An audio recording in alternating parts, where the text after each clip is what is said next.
During the course of this presentation, we'll cover periodic engine and chassis maintenance, engine removal, engine overhaul and component reconditioning, and engine assembly. We'll also cover carburetor service, electrical systems operation and troubleshooting, and we'll finish up with fork rebuilding.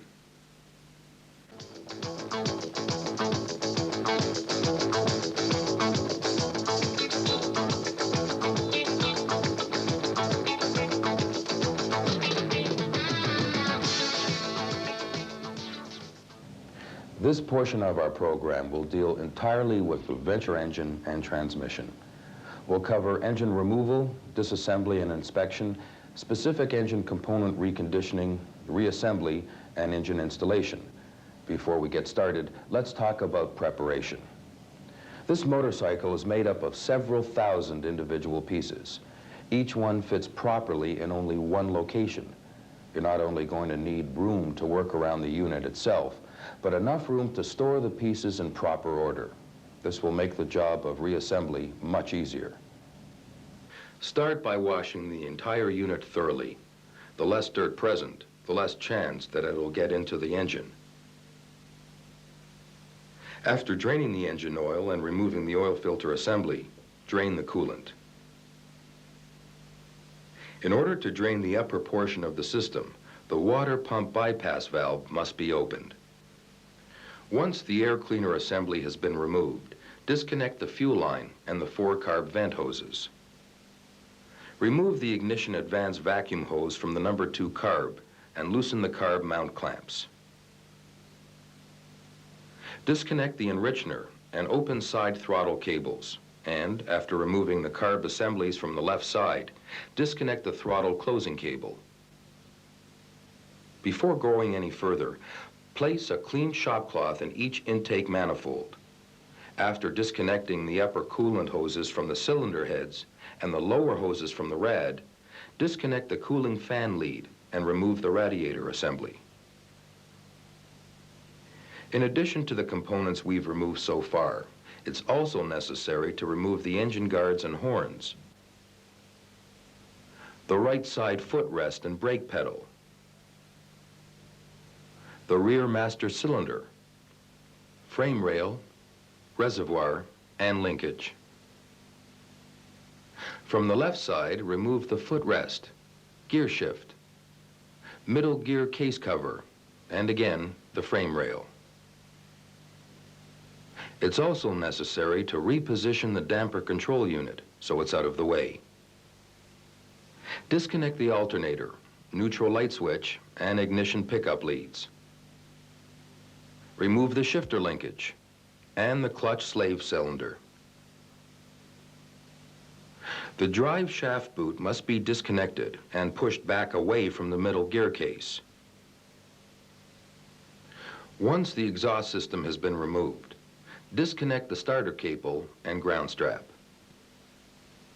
Then remove the coolant bypass tube, thermostat housing, and the starter motor. Now, before we go any further here, remember, this engine weighs in excess of 100 kilograms, or well over 200 pounds. And because of its physical size, it's very hard to maneuver it around in the chassis. Trying to remove or install it without the use of some sort of jack is not only difficult, but it can be dangerous. Using an automotive floor jack will make the job much easier. Once the engine is properly supported, remove the engine mount bolts and the lower right side frame tube.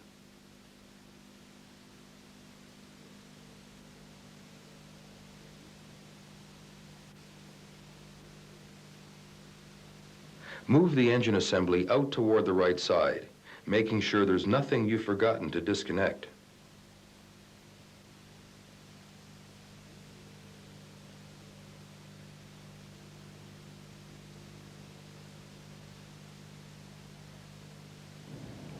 You may find that removing the cylinder head covers will make engine removal a little easier, but that will leave the cam sprockets and camshafts exposed to possible damage. If you do remove these covers, be a little more careful when moving the engine out of the frame. Now, engine disassembly. As we mentioned during the maintenance portion of this program, the cylinders on this engine are in accordance with rod placement on the crankshaft from left to right, as viewed from the rear. The left rear cylinder is number 1. Left front is number 2. Right rear is number 3, and right front is number 4. Disassembly should always begin with the number 1 cylinder at top dead center of its compression stroke. Rotate the crankshaft until the number 1 piston is coming up on compression and align the T1 rotor mark to the index mark on the alternator case. At this point, the small dots on the camshafts should line up with the index marks on the camshaft caps.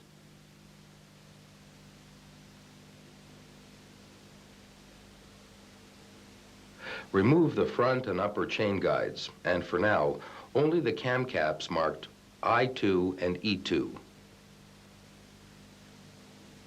While holding the crankshaft stationary, remove the 2 accessible cam sprocket bolts. Then rotate the camshaft approximately 180 degrees, and again, holding the crank, remove the other 2. Because the cam chain tensioners are the self-adjusting ratchet type, they must be disassembled before they can be reinstalled. You'll save some time during reassembly if you disassemble them coming out rather than later on the bench. The sprockets can now be slipped off the mounting boss and the remaining cam caps removed. Because we're removing the camshafts, there's no need to break the cam chain. But if no valve work were planned, you may want to remove the cylinder head as an assembly. Access to the head bolts is gained through holes in both the cam caps and cam shafts. But using this method of disassembly will require that you break the cam chain. In order to allow the cam chain to pass through the cylinder head, this coolant pipe must be removed. Make sure the O-ring seals have remained in place.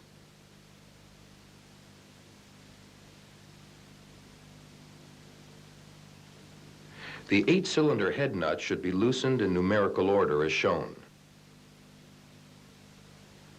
The head can now be lifted off and the rear cam chain guide and head gasket removed.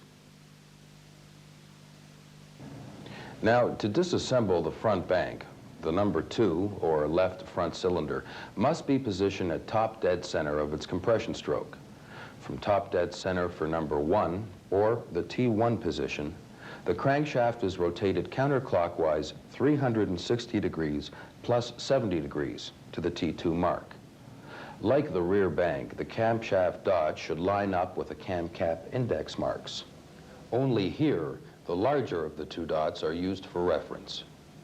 Aside from the fact the cylinders on this engine are cast as 1 unit with the upper crankcase half, disassembly of the remaining pieces is quite similar to other Yamaha engines.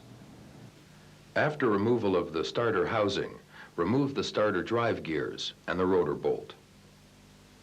Using the standard Yamaha rotor puller and the special adapter, remove the rotor assembly. Be careful when installing the puller bolts that they don't contact the starter clutch attached to the back of the rotor. From the right side of the engine, remove the water pump cover and water pump. Next, the clutch cover, the pressure plate, and the clutch discs.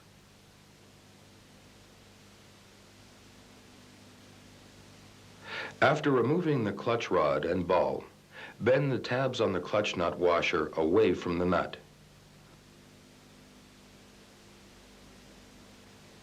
Removal of the clutch hub and basket requires the use of the universal clutch hub holder and a 30mm socket.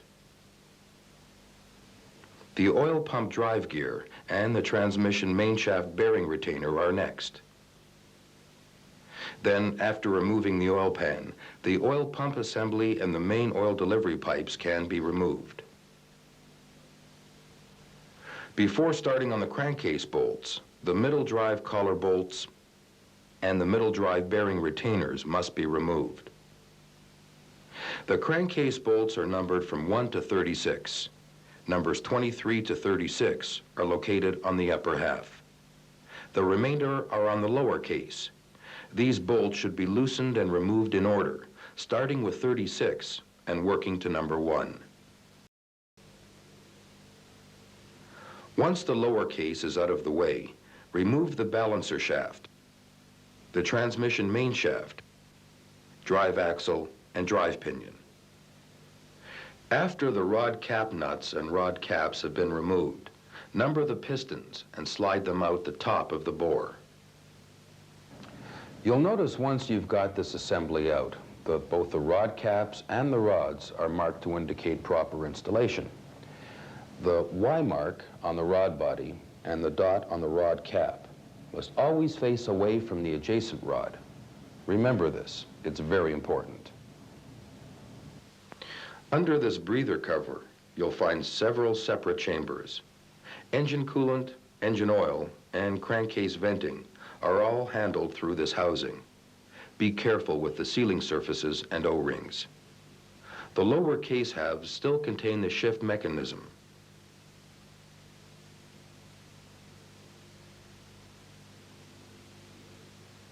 Once the shift lever is out of the way, the shift drum retainer, shift drum, and shift forks can be removed.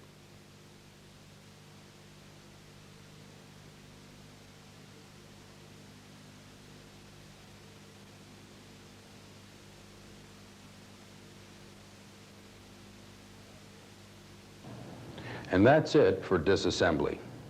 Now, before we reassemble this engine, we're going to look at some of the individual engine components. We'll cover cylinder head reconditioning, cylinder boring and piston fitting, rod and crankshaft inspection, oil pump inspection, transmission and shift linkage inspection, and water pump reconditioning.